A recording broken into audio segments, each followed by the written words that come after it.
We'll just go ahead and get started, and then if anybody has any questions as we're going along. We're just realizing that we actually left this slide saying beach to the beaching. Sorry, side joke. Do you want to? I mean, I think it's funny, but that was a working slide title. But yeah, go ahead and explain it. It's better if you explain it. Okay, well, since the joke is out there now, we'll explain the joke so that it's funny. Yeah, I mean, anybody who understands or who like watches a lot of anime or like just consumes enough TV shows will kind of understand that a lot of adapted TV shows will have like filler episodes and filler arcs, and sort of the joke references like, oh, it's the beach episode. And then you have like unwisely serialized film franchises and show franchises where you have like the second one for the sake of itself. And yeah, I can't remember what the first film to do this was, like the something in a yin or whatever. but it's just, yeah, I don't know. I think it's funny anyway. So basically we had this material for 3 different presentations, and what we ended up doing was we ended up cutting the final presentation and turning the second presentation into 2 because we just had too much to talk about. So that's this is the second presentation, part 2, where we talk about all of the stuff that we couldn't fit in the first one because I talked too much. So without further ado, well, I guess the question we really want to get to is, what is like something you were hoping to get out of this? Like, what about gamification do you want to explore more? Like, what tools would you want to have for your classroom? You wanted to start designing these things. Right. So the final presentation was originally slotted to be the one that we cut. This was slotted to be this like thing where we would take a vote at the end of this one, and we would see what people were interested in seeing, and then we would do like a sort of a demo build for like a course module. And we decided to kind of get away from that because there's still a lot of other stuff to work on, and I think that that's maybe being a little bit presumptuous to just sort of like dive into all of that, because it's only going to really help maybe 1 or 2 people who are working on something that's sort of specific to that, and showing you one way to do it is showing you one way to do it. And the important thing is that we don't all do it the same way. Like if everybody builds the same class model and then the student takes 4 different classes and they're all running the exact same class but with different content, it's not going to be helpful. So we decided to kind of scrap that. Now we're just sort of considering, there's a couple of different things we could do for sort of a further presentation series, and sort of in the service of trying to figure what that is going to look like out. We wanted to kind of get everybody, as people filter in, try to get everybody to sort of think about what they're coming from, like their own subjects and their own expertises and the classes that they teach, and think about what it is that you are here looking for, particularly because some people might be here thinking, ooh, I heard about a gamification presentation and I'm kind of curious what that's going to look like, and I'm just to sort of see the sites. And then somebody else might be like, I have a problem. My classes are falling apart and I need solutions, right? And so those 2 people are going to be looking for different things and have different priorities. And so we wanted to kind of figure out like where people are coming from. So I guess going forward, and as people filter in, I'll kind of reiterate this, but just think about like what it is you're looking for. And then we'll kind of get into a discussion about that with everybody closer to the end, after we go through some of the material that we've got for this second half of the second presentation. All right, I'll move us along to the next slide. All right. I got to do the clickety. Yes, click. Okay, so this graphic is more or less just like a generic skill tree or like talent tree that you might see from a video game that's just deep fried and crunched up in pixels. But the basic idea here is like, we sort of put this together thinking about the ways that a course can help a student find competence in like a specific industry's niche, right? So in kind of classically in video games, there's sort of this bell curve of like media literacy with video games, particularly. Like if you're not familiar with video games, it would be very easy for me to go over some of these sorts of things and lose a lot of people if you're not very familiar with a lot of video game tropes. So one of those things that's just sort of like a basic piece of like video game media literacy would be like the concept of leveling up and skill points and investing skill points into a skill tree. Like that's a very, very common mechanic. And so if I was to sit my dad down in front of a video game, that would be a completely foreign concept to him. So maybe it would be wise of me to just sort of like brush over this just in case anybody ever watches this or anybody here does not like have a ton of familiarity with this. But basically, as you perform tasks within a video game, you will accrue sort of an arbitrary value of like experience points. Similar thing happens in like Dungeons and Dragons in the core rules, and you get experience points based on the accomplishments in the game. Success at tasks equals a point value, and when you accrue a certain number of points, that translates into once you make it past a certain point threshold, there's a little fanfare and some bright lights and stuff, and you get points that you can then invest in certain skills. Now, it turns out that this particular like strategy of progress, of visualized progress and numerically visualized progress is incredibly compelling to the human brain. If there's one thing that we understand from video games more than anything, it's that human brains love number go up. Okay. When the big number pops up on the screen, much dopamine. People very happy with number go up, as we like to say. So if you give a player 10 experience out of 100, that feels good. But if you give them 10,000 experience out of 1,000,000, that is identical. At least I think I've got that right. But anyway, like if you give them 1 out of 10 versus 10 out of 100, it's more zeros is more feel good for a player, right? So that's one thing to understand. And then another thing is that when you introduce like a skill tree of varying complexity where a player can say, okay, well, I'm playing a wizard, so I'm gonna say put points into my magic spells. Okay. They could put their points in their magic spells into sword skills, which wouldn't really make sense for them as a wizard, but they could do that if they wanted to.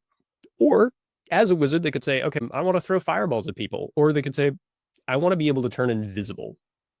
But the thing that you need to kind of bear in mind when a player is making a decision like that is that if they are making that decision, at what points are they locking themselves out of making the other decision as well? Right. So if I'm throwing fireballs at people, I'm not turning invisible. So I'm dealing a lot of damage, and then I'm probably getting hurt. But if I'm turning invisible, I'm not dealing a lot of damage because I'm not throwing fireballs at people, but I am escaping unscathed. So you're giving a player multiple paths to success, right? And people find these kinds of like choices and diversifications within their roles to be very compelling. So we like this kind of thing. And when we can implement it, we try to. Actually, I can interject here. Yeah, I was about to bridge into the main topic, but now is a great jump in time. Go for it. It's a good point for us. So if anybody here is familiar with PCE program and their IQ4 wallet integration. I only know the PCE program. Right. So IQ4 is basically a badging credential system for accomplishing, like you make it through a program in PCE. Like say you were going through a Gina Petrie's language program and you made it through that, and you would get a badge that signified that you took those courses, you completed that.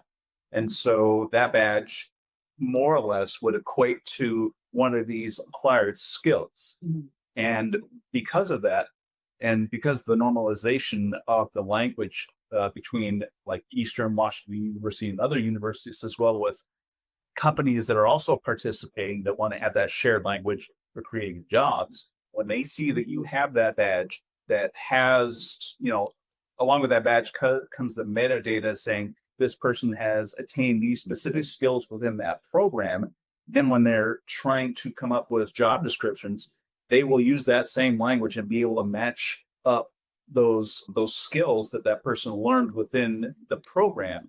And then that will make them more highly valuable to hire. And so not only does the company have a visualization of that skill tree, but so does the student. And so when the student can see this visualized skill tree, maybe they want to specialize into a given subject, like social work or something. So they can see these different paths that they need to go down, the courses that they need to take in order to attain that badge that'll make them look valuable to future employers. And so that's the analog between this. So that's the link between the virtual world and the real world, but we're also talking about within the classroom. But it's all connected if you think about it from the very base, like just within the classroom. Hey, you can earn these points, and this will give you a receipt that you have learned this skill, and then that transfers on up. Right. So the hope is that you have like these kinds of skill trees that you can use as a way of interfacing what we had kind of dreamed up, so like a digital certification system where people can say test for something, even if they don't necessarily take a class in it, but they could go to an official proctor for a test. And if they pass it, then they can unlock a particular node on the skill tree rated to whatever degree they passed it, and then seek further certification. And then that skill tree can essentially be a transferable resume that they don't have to create. So it basically removes the necessity of resume tailoring from the litany of other skills that you need in order to be successful in the workplace, or to even enter the workplace. Because like we were talking about before, oftentimes your most important skill for success in a given field has nothing to do with that field. If you want to be successful in a given field, oftentimes your most important skill is actually making yourself look good on a resume, not actually being good at the job. And I mean, this is just sort of a reality of a lot of positions. And similarly, if you want to be a successful artist, you have to be a good marketer before you have to be a good artist. And so this sort of system, hopefully, would allow people to sort of get past that situation because it's already built. We got a question over here from Cindy Bliss. Oh, I don't work in my field, and I don't know about other people's, but the things that we have to do to show competence to get a job are all already written down, and we have an accredited program where you have to get permission from these people to even be in my profession. I'm sure it's the same in yours and a number of others. So we don't need to sort of like act like we have these skills or demonstrate them through procedures like this. In fact, this wouldn't even be useful. People would say like, okay, well, interesting. Did you do the test? That's like the national test. Did you do these things or that? So how can stuff like this be helpful for people who already have to go through a list of things in order to be employed? Can I acquire these things to show that I also have good people skills, or that I have good problem solving skills? Yeah. So like our practice right. they don't want the skill badge or the skill tree for IBs. They don't want the skill badge that says I can do conflict resolution. Okay, so that's So right, I can see how this would work in like nursing industry. Like you could get badges for those soft skills, and there's just the competencies. Well, one of the things that I would envision for this would be like, I have a CPR certification that's like on there. I've taken like a firefighter course or something like that, and I have those skills. Or in merchant marine, you have the med pick position on a ship where you have an engineer or a deck crewman who has like a sort of a minor medical certification, so that they're the person that gets on the phone with a doctor and the doctor tells them how to amputate an arm.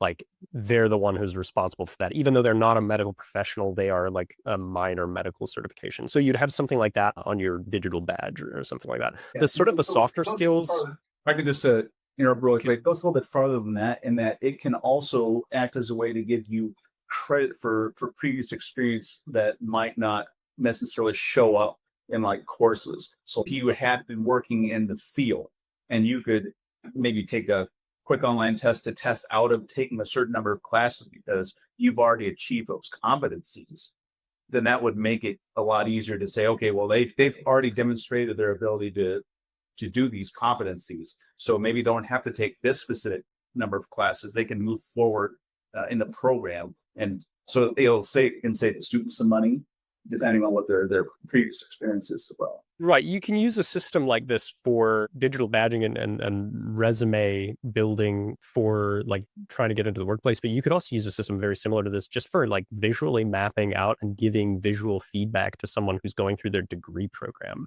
That's kind of what I originally thought of. Just like when I was taking my courses, it was like, okay, you've taken this many of your gen eds and those are sort of checked off. But it was just like a list and tick boxes, and they knew what I needed to take, but I could never really imagine what that looked like. But having like something that's in a visual language that I understand very well would make that a lot more satisfying and kind of maintain the interest of a lot of people, I think.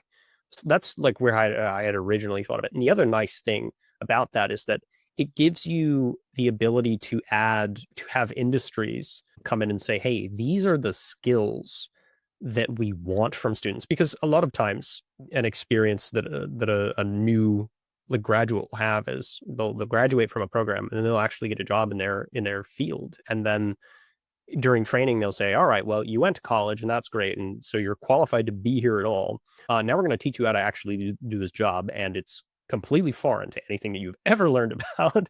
You've shown that you have the ability to understand these general principles. Now we will actually teach you how to do the job, right? And so one of the things that you could do is you could have the sort of the skill tree built out, somewhat tailored to the actual skills that a student might need. So they could, if they felt the need, not only complete the course requirements for graduating to their degree, but they could also at any point start working on acquiring any of the practical skills that the industry that they're looking to get into actually wants. So that stuff can all be added metadata onto a given degree skill tree, which I think would be fairly helpful. Anyway, we could probably go off into the sort of the fantasy of digital badging for a long time if we wanted to.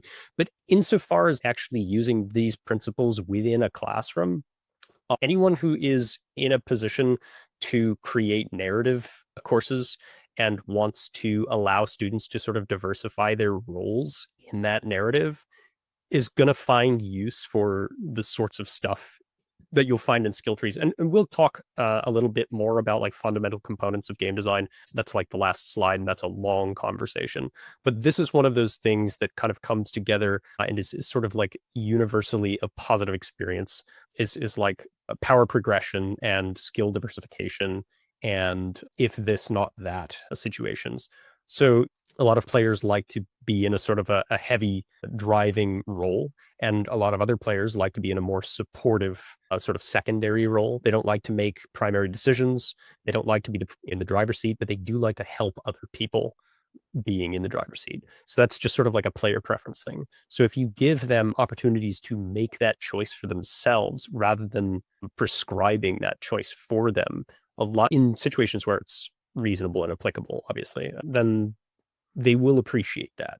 And so that's kind of what skill trees as a concept allows. You won't necessarily be using skill trees themselves, but more, I think it's just helpful to discuss the ways that the things that they interact with in like a player experience or a user experience. Anyway, let's move on before we bore you. Yeah. All right. Now, oh geez, this is another. We had a lot of fun with some of these slides. Our creativity got away with us. A little bit. So motivation is like really the key. And I think motivation is often going to be kind of a core concept of why anyone is here thinking about this in the first place, and including us. Like when we'll have all gone through our own classes throughout our lives, I think most of us at some point encounters like a little bit of a roadblock with motivation, and certainly plenty of roadblocks with motivation just with stuff in general in life.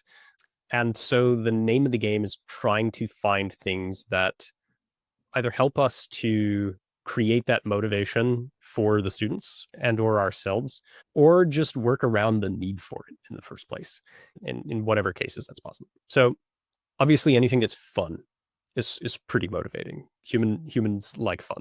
Fun is good. Defining fun is hard. And like most game designers will tell you that fun is an X factor in design. You often will come up with something, you'll build something, and then you'll play it, and then you'll just realize that it isn't fun. You don't necessarily know why, but it's just not. And so you have to go back to the drawing board, or you have to start tweaking stuff until it is. And once you have something that's fun at its core, that's when you start to dress it up and make it look fancy.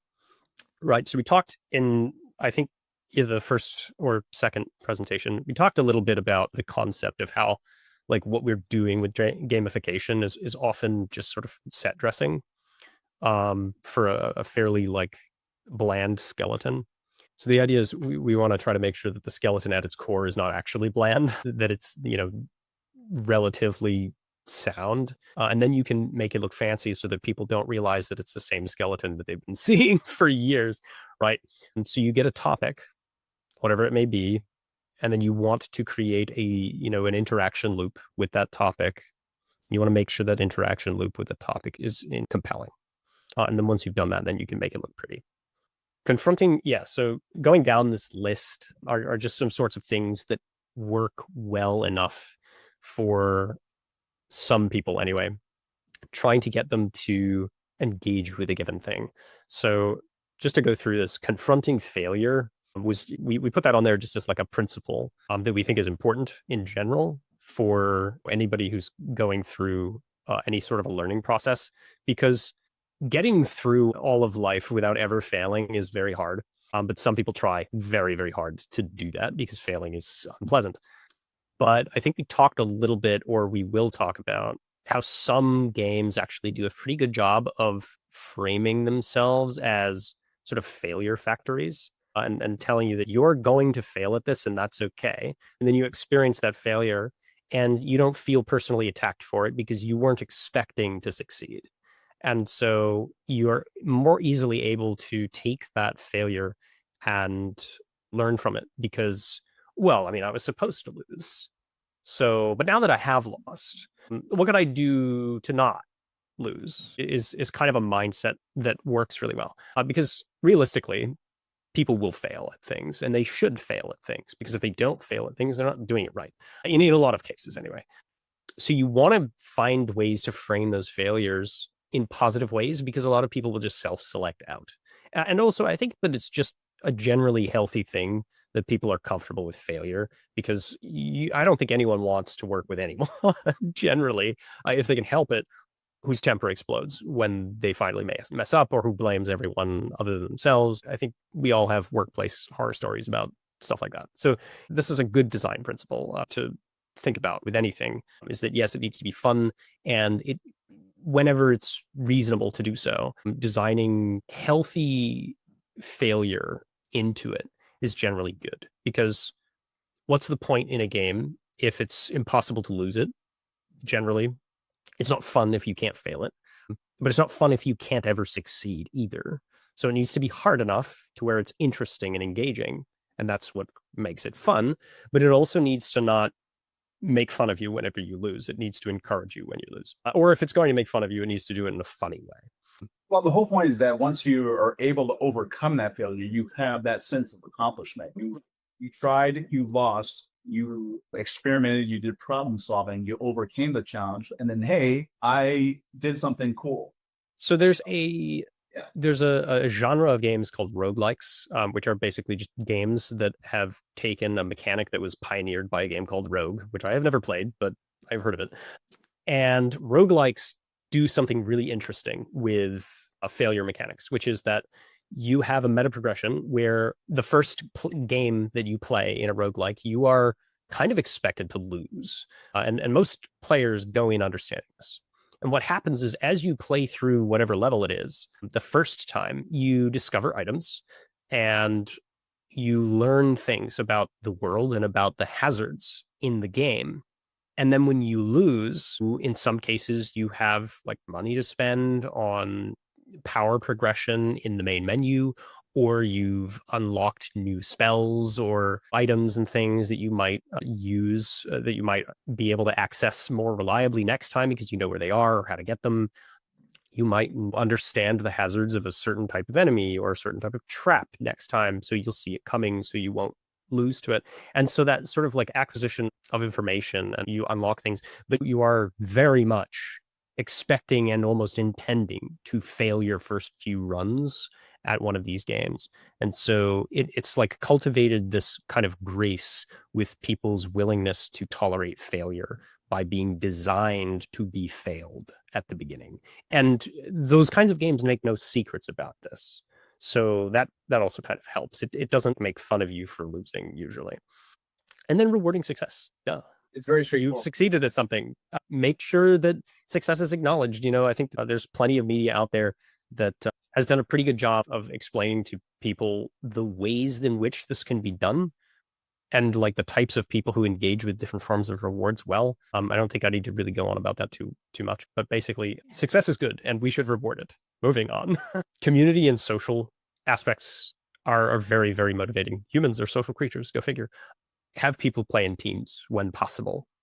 Actually, as much as possible. And if they're playing individually, if they're doing something individually, have their individual actions interact with other people as much as possible.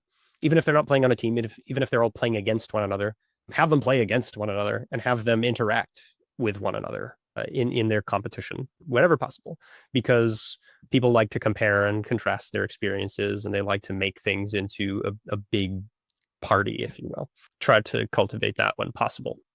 Competition, I kind of just spoiled that. Competition as a mechanic is sort of dicey because it will work for some people and it won't work for others. Some people will immediately flee from all forms of competitive anything, and some people will only engage with things that are competitive. So I think that this is something that it's like a secret sauce that you need to use sparingly, because if you use it too much, then it won't have the desired effect. And if you never use it, then you won't ever get to experience the deliciousness of the secret sauce. That's essentially what it is. It will be appropriate in some places and not in others. And we'll all sort of discover what that is together. Avoiding burnout is important. Yeah. And then being the hero is sort of a universally enjoyed experience. Even though when sometimes we watch television or read books and it's really fun for the protagonist to actually be kind of an anti-hero, or even to be the villain, or to be some sort of background random guy, that's fun. But generally speaking, when it comes to games, a lot of people really do secretly enjoy being the hero. It's kind of fun. So when you're designing things, you don't necessarily have to call it that, but basically being the hero just means giving a player or a student agency. And tying back into rewarding success and confronting failures, James and I were talking about this earlier, that like when okay, I've gone and distracted myself. Which one were we talking about? Well, Yeah, that one. But I mean, yeah, but it comes a lot of the stuff. My train of thought just completely like derailed. I mean, Maybe we'll come back to that. I've gone and yeah, but the whole point is that like you want to make the students the hero of their own story, and because what everybody is kind of the hero of their own story in their own head, but when they get to perform that with other people and they get to share that experience, that's a shared group experience of them being able to overcome something, and they get to have that accomplishment. They get to be that hero of that story. But I did want to also bring up this comment from Jesse Willis, Nigel. I don't know if you saw it here, but I'll just read it out loud. Jesse says, "My classes are going well. I'm interested in gamification as a tool for increasing student engagement and using group work effectively. I already do a lot of small and large group discussions in my classes. I'm thinking that gamification might be a more modern, fun, and structured way to get all the students involved, especially those students that are less comfortable speaking in class." And I think this also does speak to that confronting failure and being the hero concepts. And one thing that I just bring it up because he was doing so well about confronting failure is that we are trying to teach life skills subliminally through the gamification. And while he did bring it up, I just love to reiterate that like people have the hardest time understanding how to cope with loss, losing, or lots of other things. And seeing like exposure therapy, getting repeated experiences of having to be confronted with these things and learning how to deal with it in a healthy way and being able to overcome it, it teaches them healthy coping mechanisms throughout their life, so they don't get those situations where they explode in anger at something that is minor and would normally not make it. I have remembered what it was I was going to say. I'm so sorry. But yes to all of that. No, I remember what I was going to say about being the hero and rewarding success, which was really to say, like, when we're designing these things, and this is what you and I were talking about earlier, when we're designing these things, we're going to make mistakes. We're going to tune things poorly, not think of everything, right? Designers never think of everything. You can't think of everything when your competition is 50,000 players who will try everything, right? So what will happen is we will design things, and when I say we, I mean you and us as well as assist you, right? All of us, as we design ways to alter our classes and maybe create systems that are engaging for the students, they'll try things. They will interpret rules creatively in ways that we don't expect. And as a general rule, and maybe I feel differently about this than a lot of people do, but there are a couple of ways you can handle somebody creatively bending the rules. One of those is to say, oh, that's really unfair. No, you can't do that. And I don't love that. But another way that you can do it is to say, and this is maybe more in line with what is reasonable and also kind of fun, which is, okay, I can see that this is a loophole and I appreciate that you're exploiting this one time. We're going to let it slide for you, and then we're going to close the door after you because this could get out of hand fast. I think that that's generally better. So over Thanksgiving, I was playing a card game with my brother and my parents. We were playing Rummy, and we were playing Rummy. There are like 70 different variants of the rules of this card game, as we learned, because I looked up the rules online, read them, and then my mom described the rules that we would be playing with. They were quite different. They were from her childhood, so I was like, all right, fair enough. But the rules never explicitly stated that there was, that I couldn't do this really obviously unreasonable thing. So I said, all right, I'm going to do this. And I'm just going to see how this goes. Everyone was incredibly upset because what happens in this game is that as people go and end their turn, they discard to this long discard pile, and you can determine that you want to pick stuff up from there to make more matches. And so I said, all right, well, I'm going to discard. And there's a special rule where if you discard something that forms a match, an active match, you can just, everybody dives for the pile, and whoever slaps it first can take it. So what I did was I discarded something that I knew would form an active match, and then I immediately picked up the entire pile. This is obviously an exploitation of the rules and incredibly unfair. And after that, we established, all right, you cannot pick up your own fumble, because duh. But since it had never been pointed out, it was kind of funny to point it out by doing it. And I think that generally students, given the opportunity to feel smart or feel clever, will really appreciate being allowed to benefit from that within reason. So when you get into situations where you've designed something and then a student exploits it for good or evil, try to be circumspect about how you close that door behind them, and or whether or not you push them out of the doorway before you close it. Because I'm generally in favor of saying, okay, good for you for thinking outside the box. Now, how can we stop anyone else from doing this? Because obviously you don't want people to engage with things in unintended ways, unless, and this is kind of circling to our secret item on the list here on this slide, which is, this is funny to me, which is just a meme. There's an expression, is it a bug or is it a feature in game design? Oftentimes, broken bits of code will allow players to do things that they were never supposed to be able to do, and that will become such a popular bug or exploit that the developers of the game, while fixing it, decide, you know what, I think the game is better for having this little broken thing going on, because if we remove it, people will have less fun. And so how can we build the rest of the game to engage with this broken piece of itself in ways to capitalize on this? Because that's what, when things break, sometimes you discover that broken thing that you didn't think of, that your players just sort of discovered, is actually a secret bit of secret sauce. So we keep those. If you discover that somebody does something that's not really intended, not what you had in mind, but that it doesn't completely shatter everything else around it, and that it can be worked with, sometimes you don't want to close the door all the way. Sometimes you don't want to say, oh, you can't do that ever. but say, okay, well, then we're going to actually make it so that you have to jump through some hoops in order to do this. Or we're going to make it so you can do this, but we're going to make it not quite so rewarding because it's such an interesting way to engage with it, right? And what that's going to look like is going to be different for anything that you design. But just kind of try to bear it in mind that your students will try and succeed to exploit anything that you build. Let them. It's fun. That's all I really have to say.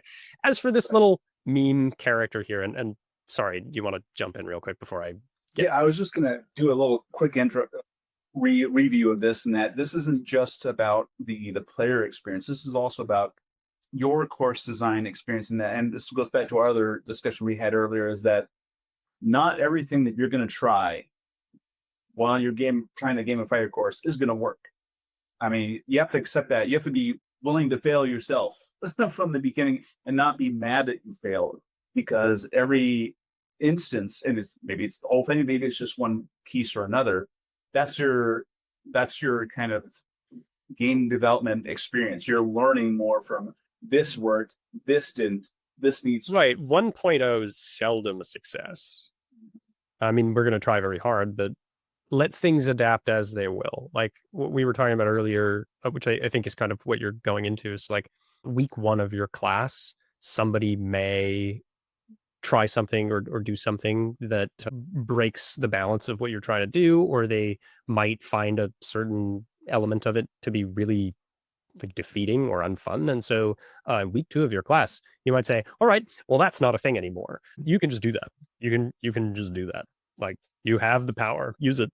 Be bold. Don't be afraid to sort of play God a little bit with your designs if that's what it calls for. And the other thing is, like, if you're having fun with it, that's your buffer zone. It could be like really cringy and really goofy, but if it's getting you excited and you having fun, it almost doesn't matter as much, because that excitement, if you think back to like when your teachers were teaching you and they got super excited about something and they did something kind of wild, crazy, and goofy, well, it didn't really matter if it was a little weird, because that excitement was like, oh, okay, this is something that I can join in with, that emotionally I can get attached to it. And I just also want to recognize Jesse's other question or statement here. She says, I agree, to be playful and practice life skills via gamification is an excellent foundation for coping with actual trauma or failure. That's a great insight, Jesse. Thank you very much for that. So a really good example of that would be 5-year-olds playing at some sort of sport out in the field and getting into fights and losing and winning and, essentially learning conflict resolution in real time as children, so that when they're adults, they've figured out what works and what doesn't work, because the cost of failure is much, much lower when you're small and springy than it is when you're an adult. And people can really get hurt if you're particularly bad at conflict resolution. People can really get hurt physically, but also there are real consequences to people getting vindictive in the adult world, where the consequences as children can still be real, but usually are much milder. And so in a similar way, we're creating this same exact play environment and trying to create that same sort of levity. And I think that's good. Now, before we move on to this slide, you can see this little wizard character with a empty mana bar and Tyler 1 screaming at him that he has no mana. And most of you will see that and think, what? I put this in here because it is a niche internet joke that I think is funny, and it doesn't matter that no one else thinks is funny, because I'm having a good time. And what I've discovered is that obviously not everyone, but a lot of people, surprisingly, will tolerate listening to me ramble about English grammar, not because they find it interesting, but because I find it interesting and I'm having the time of my life. So what I'm trying to communicate by me having that fun little joke there that I think is funny, that no one else probably gets, and if you do, you're a real one. All of that really to say, you want to make sure that you're having a good time. Whenever possible, try to make sure that your students are also in on the joke. But the most important thing is that you are having a good time with whatever you're doing. And in the instances where they don't understand something, try to find ways to let them in on the joke. Maybe don't explain the joke the way that I did at the beginning of the presentation, because that's boring. But if your students say, well, I don't understand this Star Trek reference, then we're going to have a class dedicated to watching the first episode of Next Generation or whatever. Like, do something cool, do something fun. People will love you for that. And that's really what you're trying to do is you're trying to create, yes, you're trying to build games, you're trying to create play, you're trying to create fun for learning, but people will have an easier time engaging with that if they like you. And so try to create a little bit of a family environment, not like a weird corporate family either. Don't do that. but like be real. That's what people like the most. If you mess up, well, okay, well, I'm gonna try and fix this then. That's really the thing. That's fine. Yeah, be what you actually are. People will appreciate it. Oh God, sound like my mother when I was like 15. You're like, why does nobody like me? Be yourself. Yeah, that's really all it is. Okay, thank you very much, Jesse. All right, have a lovely time. All right, I'll kick us off to the next one. And now we have our final major slide here. And this is really just a lot of technical stuff. So I'll try to find a way to make this somewhat interesting with examples as I can. But yeah, these are the elements of style. And again, I'm making this fun for me. So elements of style. So the first item we have here on the list is PvP versus PvE. And this stands for player versus player / player versus environment. Okay. Now, player versus player games are pretty obvious. You know them when you see them. Chess is a player versus player game, right? You are a player sitting on one side of a board, and there's another player on the other side of the board, and you are fighting to the death. You're trying to beat the other person at the game. But player versus environment might be something more like solitaire, right? Where you have, in the case of solitaire, you have sort of a random assortment or a random arrangement of the deck of cards, and then you're trying to complete a task and hoping against hope that the deck of cards hasn't screwed you over and that you play correctly. But into video games, a player versus environment would be single player games where the developers have created artificial intelligences or scripted enemy behaviors that you have to interact with. And those are sort of already in place.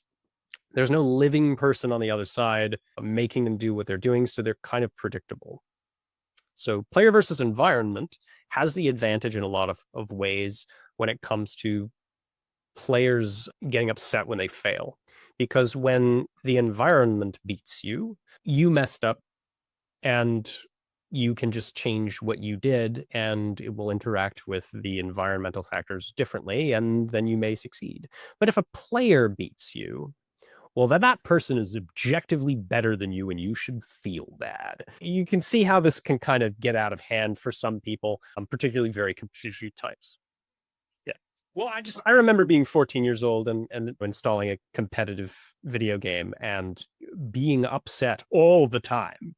It's not great. I mellowed out eventually, but single player games tend to be less rage inducing unless they are specifically Souls games, in which case that's more of a slow burn. But yeah, competitive player versus player games tend to be very frustrating for people when they do fail. They also, go figure, tend to be some of the most rewarding when you succeed, because if there's one thing people like a lot more than losing to other people, it's winning against other people. It's very good for your self-esteem. So employ player versus player at your own risk and in places where you think it will work, and when you have people who are good-natured. Player versus player, I find, in terms of not creating frustration, works best in situations where the people know each other and where people are rooting for one another in spite of themselves. So when you have people who are already friends with one another and don't have problems with one another, but you're likely to have students who, some of them will know each other, some of them won't. So when you have player versus player situations, probably be careful giving a whole lot of meaning to the successes and failures of player versus player interactions between students. Because if one student struggles with a certain thing, it's going to feel that much worse for them to get, quote, dunked on by another student. And well, now I feel really bad. Now I'm not only struggling with this topic, but I'm also getting, my face ground into the dirt by somebody who's not struggling with this topic. Like, if my grammar class in college had been player versus player, I would have made everybody in that class quit because I was just having such a great and easy time with it, and everyone else was working their butt off. So that would have not been a class for that. If introducing competition would have been horrible, absolutely dismal in that class. So like, keep an eye out for where you think it's appropriate and where you think it's not. I think oftentimes you're going to find that player versus player is not going to work unless it's like fun occasional team play stuff, or like, hey, this doesn't contribute to your grade, we're just going to pit everyone's creations against one another, kind of like the robot like world championships, like world robot battle championships, where people create those little battle bots and then they just throw them at each other. There are prizes for that, but if you were to do something like that with engineering, you had people make little battle mechs and then just make them fight because it's fun, I think that they would probably really enjoy that. Actually, I think PvP would work really well in an engineering class. But anyway, cooperative versus competitive spectrum kind of plays into a similar thing with PvP, except you can have cooperative and competitive with or without PvP. They are separate elements, even though they often kind of get grouped together with the sort of the nature. So competitive things, usually people think of competitive things as being PvP, but this is not so. Tetris is very much player versus environment. You are playing against the random generation of block formations, but there are high scores in Tetris. High score is a competitive element. People are trying to do things in the least amount of time, like Minesweeper. People try to finish Minesweeper in 13 seconds. Like, that's insane. So you can have competitive elements without having player versus player frustration. So remember that those things are separate. Success and failure versus ladder ranking are types of ways of stratifying people's successes. I mean, this is what we have with the traditional grading system. Like, ladder ranking is essentially when you grade on a curve, you have Timmy, what's his name, gets 100, and then everybody, is ranked based on their performance below that, or gets a 95, and so that gets blown up to 100 or whatever. And success failure is like everybody gets sort of a binary pass fail, and that same exact thing plays in just fine with game design. And you can combine the two, where you have a task that is pass fail, that maybe the time it takes to pass or fail contributes to your ladder ranking if you so choose to do that. They can be introduced in concert if you want. Agency versus difficulty progression, or agency / difficulty progression. So this is kind of what we were talking about earlier when I was talking about the oh so famous level up system that exists in, probably half of video games that exist, where a player's agency or ability to affect the environment that they exist in a game is sort of, okay, so here's a good example. Agency progression in most video games is kind of designed to, like, go up on a curve, or rather maybe more of that kind of a curve, where early on your level ups will be very impactful and they will drastically change the way that you interact with the game, but later on it'll sort of taper off. That's sort of like the classical curve for level ups in most video games. A game like chess, or for any of you who are familiar with chess, and I keep gravitating to chess as like the universally understood game, but I also know that there's a huge curve to people's understanding of a universally known game. But so when in the early turns of chess, you have some fairly impactful moves that will determine how much agency you have in the middle of the game. So what happens is you have very little agency because there are only so many moves you can do early, because all of your pieces are smushed together at the back of the board. And this is, what we would call undeveloped board state. As you move out your pawns, you're creating space for your advanced pieces, or your bigger pieces, to be able to do stuff, because your bishop can't move if there's a pawn in front of it. So you got to get the pawns out of the way, and then you can move the bishops, then you can move the queen, and the knights can hop over stuff. So they're actually really good for the early. But your rooks, for example, are a very powerful piece that need a lot of stuff to get out of the way before they can do anything.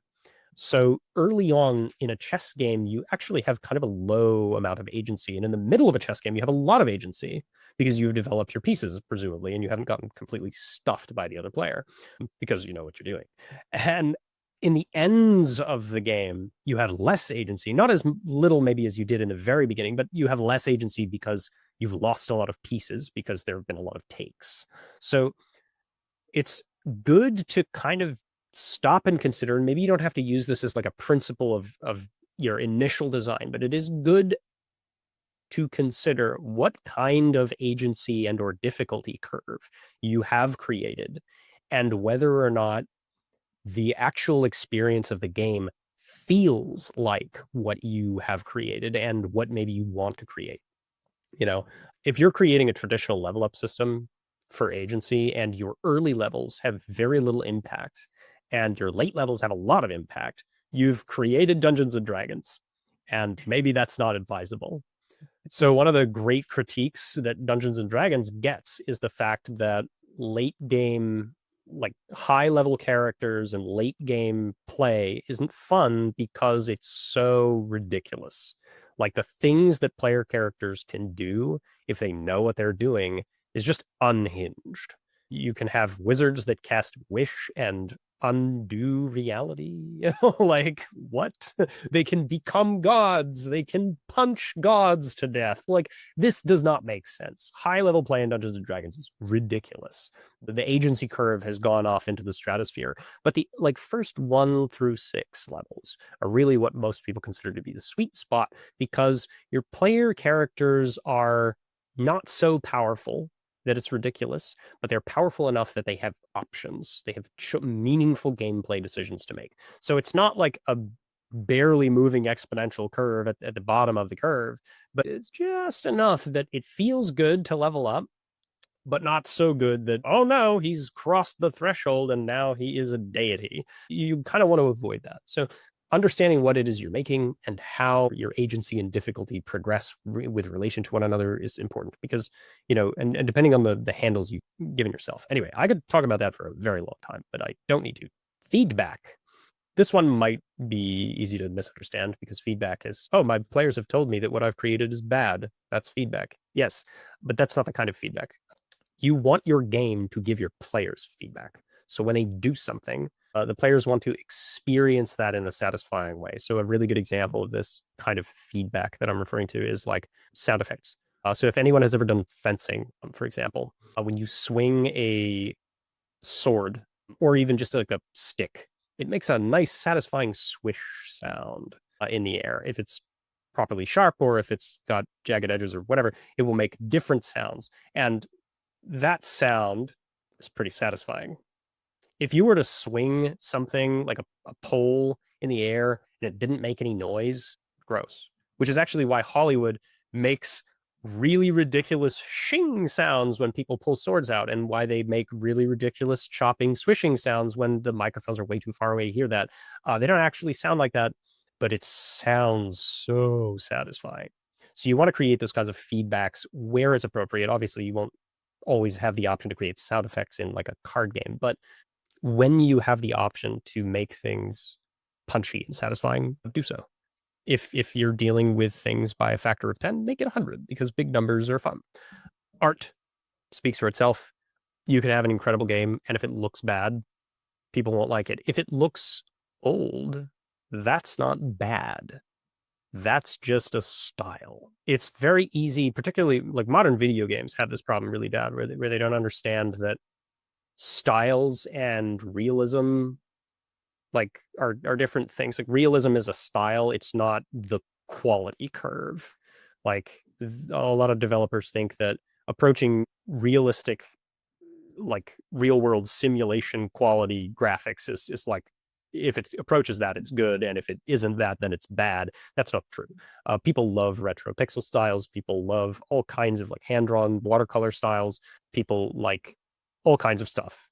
All you need to do is whatever it is that you create for people, if it has the ability to have good art and good visuals and good music, things like that, if you're going to do it, make sure it's good, because people will hate it if it's not.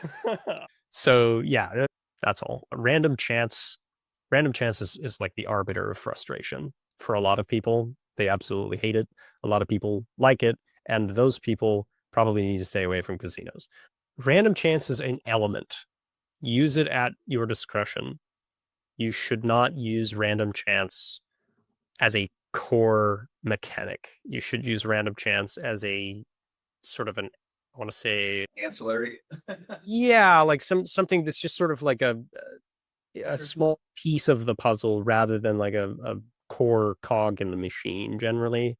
There are a lot of good examples that I could come up with, but they're also like, you'd have to be familiar with them. But basically, don't have coin flipping be the engine that runs your experience. Have it be a thing that happens in a particular part of the experience. Like dice rolling is part of Dungeons and Dragons, but those are dice, and the game's probability systems are tailored such that it's a lot less random in a lot of cases than you would think. But it's also at the discretion of the game master when random chance comes into play in a lot of cases. So yeah, that's something to bear in mind. Urgency. Scary music is a way of creating urgency in a horror movie. Visuals can create urgency. Timers create urgency. Those things are good for certain designs. If you have something where you need to teach a person to be able to act under pressure, create pressure. It's like, imagine having smooth jazz playing in like a plane crash simulation. Why? Why would you do that? Why would you do that? That's weird, and it's turning people against jazz. So yeah, just like bear that in mind. There are a lot of tools out there to create urgency artificially, and sometimes it is appropriate. Bear it in mind. This bank obviously is not exhaustive, but like this is just like a good, off the top of my head, handful of things to try to help people understand like all of these elements they pull apart. And then there's obviously reward. And we have these little examples here, but these, again, not at all exhaustive. People love points, particularly if they can spend those points. Gold is one of people's favorite things in video games. Some sort of money kind of thing. Like people like that, obviously, given where the world we live in. Achievements, which are basically a form of digital badge. In video games, you'd have things like fall into the abyss like 100 times off of the platforming game, or spend 1 million gold in game and you unlock an achievement and it just says that you've done a thing, and then you feel special for doing the thing. And isn't that nice? Easter eggs are basically secrets. It's like, why would anyone open this particular locker? Like, it's out in the middle of the desert. Why are you here? Why did you open this? And if you do open it, there's a cool thing in there that makes you feel like you're in on the joke. That's basically memes or jokes that the creator of something has with the people who interact with it. And if you feel like it's not too much to ask, creating little secrets for people, they love that stuff. So do it when you feel like you can. Digital badging, we talked about that earlier, with when people pass a class or execute on a skill or pass a test or something, that they might be able to unlock a node on a skill tree or something like that. And that, I think, a ways out, but I think it is a worthy goal. But anyway, that's Not necessarily a ways out, but we'll get there. But I think right. we also Well, maybe in the way that I've imagined. It's so lazy. Yeah, I have broke you from 30,000 feet. But I guess kind of circle back to the questions that we were asking at the beginning. Do you have? Just Yeah. I mean, you're the only one I got left over You're the only one left. by process of elimination. yeah. I mean, I think it's engagement. I got really discouraged at the beginning of this semester because what I had done is I had created, like, they had basically the way that I have set it up is like they have their main quest, things that they have to do that like shows they have like the basic minimum competencies, and then there's all these side quests that I imagined that they would be engaged with because it would make them more well-rounded. It would show them, it would give them extra skills, and they just were not engaged in the side quests. I have the solution. Well, I had to make some of the mandatory solution. Here's my unhinged solution, which is that you make it so that the final boss of the main quest is too hard, and that they need the power from the side quests. Have you seen like the memes? Basically, what I did, you can't pass the first the side quests. Yeah, but I mean, it's all about how you frame it. Just like Right. I'm a huge fan of the memes of like walking up on the final boss after doing all of the side quests, and you're just like absolutely decked out and like way too much stuff. You're like 400 feet tall. Your skill points are. yeah. Yeah. Well, that would be, I think that's really of taking on the final boss earlier, the final thing earlier, and then having them fail, and then say, well, if you really wanted to be, yeah, you didn't have the skills, you have to go back and do these other ones. So that's I've been midterm Yeah. kind of a deal. I've been playing a game, a retro like indie style RPG that's not unlike a very jank version of Baldur's Gate with my brother. It was like the first video game that he and I ever played. And we've been playing this through while he's been on vacation, or rather the remake of it. And there's a thing that the developer of this game likes to do on occasion, which is that he'll create bosses, like he'll create mainline quest bosses that are unreasonably difficult in some way. But you'll have a description that's like not at all subtle about why it is that it's difficult. It's like there's some sort of shimmering interference around this guy, and your spells bounce off of it when you cast them at him. He seems to be immune to magic for some reason. There are also crystal conduits running through the floor, trailing off into the other room, really suggesting that you should maybe consider going into that room and seeing if there's, I don't know, maybe some like magical generator that you should break. Like that's kind of what this guy does with the way he builds a lot of these interactions. Or sometimes it's like, you deal a lot of damage to this creature, and when you do, and it seems like you're actually getting somewhere, it freezes in midair and a field comes up around it, and then it starts to heal. It's frozen so you can get away, right? It's like, okay, I can't kill this thing, but I can interact with it. I can get away from it. But there's clearly something I still need to be able to finish the job. So it's suggesting to you, okay, well, this is the correct thing to do. You do need to fight this. You will need to interact with it, but you can't actually get through this stage just yet. It's kind of like saying, hey, this door is locked, except it's less rude. So if you can create like half measure interactions with some elements, and then make it so that that interaction points a player or a student in another direction, so that they are like, the key will be over in this other side quest for this thing that I really wanted to avoid. Of course, the key is in the swamp. Yeah, that would be kind of what I would look toward implementing, is like, instead of just being like, okay, well, you have to go through this quest. We're just making all the side quests mainline so that you have to go through them in order to get to the final boss.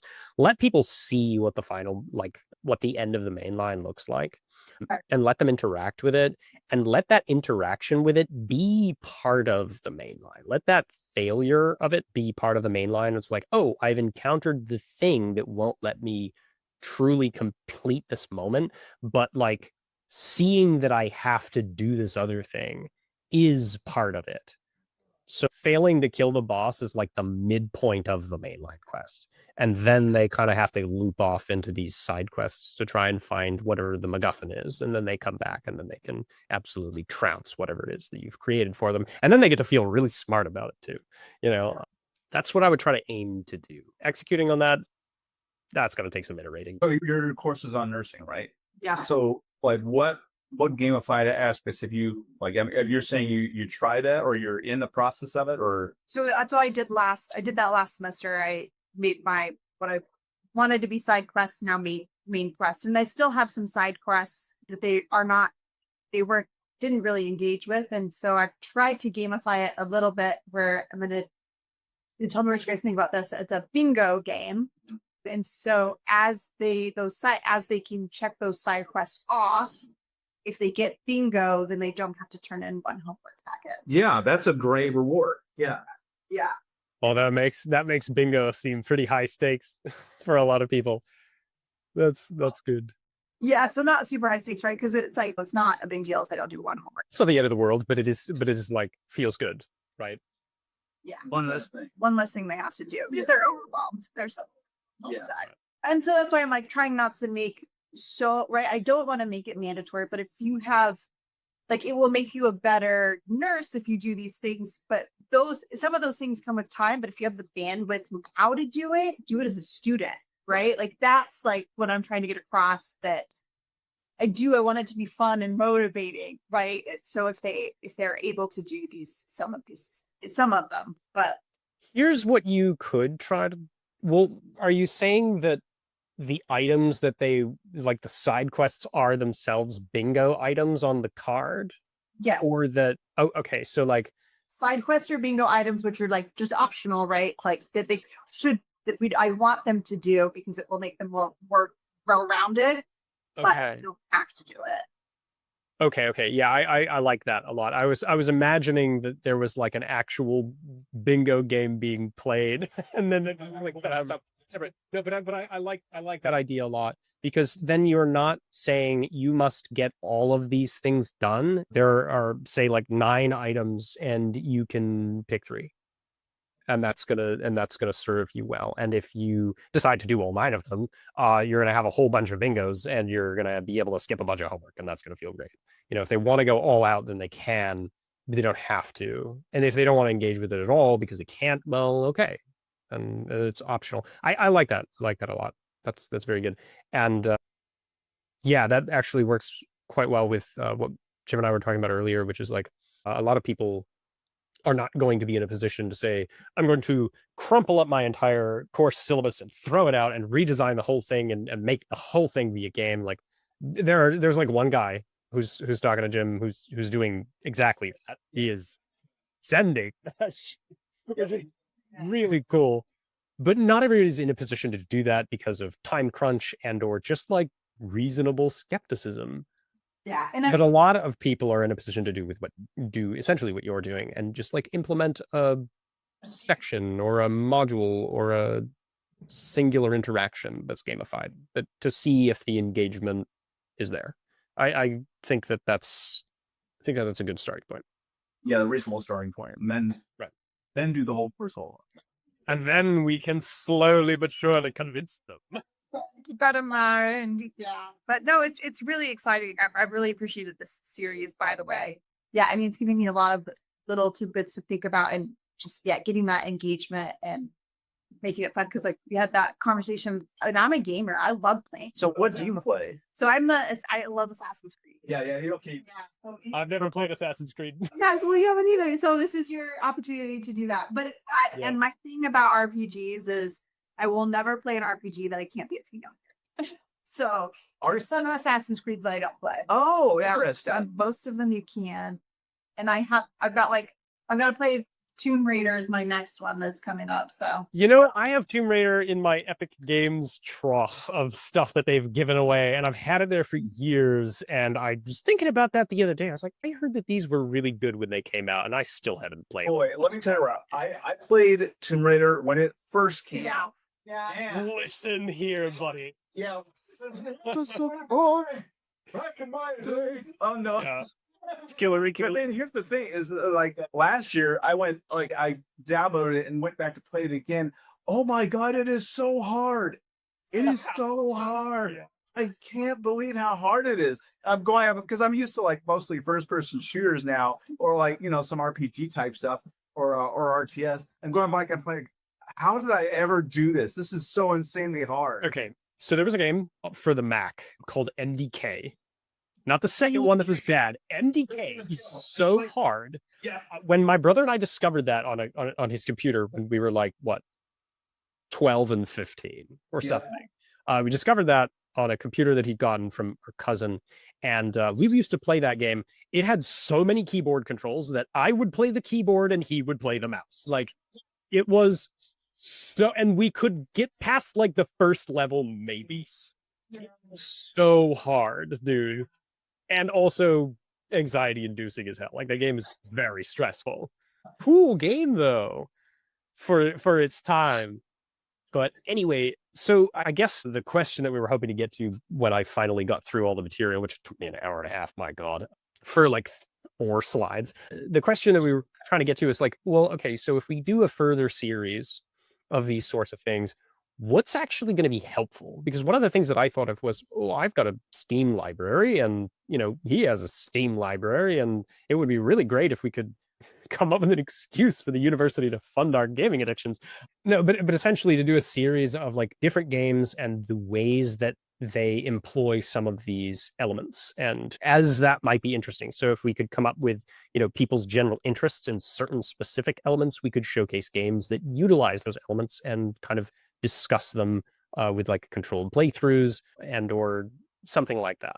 So talked about that a bit. Yeah, when you talk about manor lords, oh my god!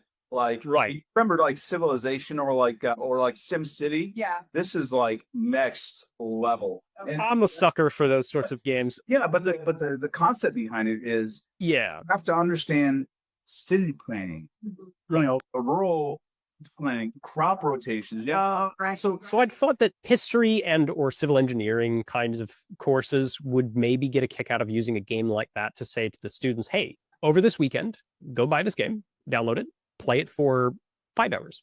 And then I want you to bring in a flash drive with a save file of just so that the professor can check and make sure that they actually played it probably. And then we're just going to like discuss it in class. Yeah, that or get know? like a pre-save file of a certain established, Yeah, and then like the students could come in and be like, the properties. Use it, screenshot whatever their final. Yeah. right. And then the students could come in and be like, well, my people hated me because they were homeless and I didn't build them houses. And then they ran out of firewood and froze to death, and I don't know what I'm doing. And then another person could come in and say, I built out my industry and I had 4,000 silver by the end of September. And yeah, like talk about your successes and failures and how you got there and why. Right. And like the things that played into that, like, oh, well, I got really lucky and I had really good food resources early, which is really helpful. Or like, you know, it was really rough for me early because I had access to like iron and clay in my region. And then the Baron came in and hired all the mercenary armies and destroyed me. Like, whatever it is, you could have some really interesting conversations about the history because that game is very historically accurate. Just like, it doesn't have to be, but it is. There was another one that I thought would be really good to talk about, which was Baba Is You, which is actually made by the same people who make Noita. And it's just a puzzle game, but it's a puzzle game that is basically just an excuse to teach people how to program, where Noita hides it a little better, but it's teaching people how to program their wands. And there's like a lot more game in Noita than there is in Baba Is You. Baba Is You is just like a puzzle game.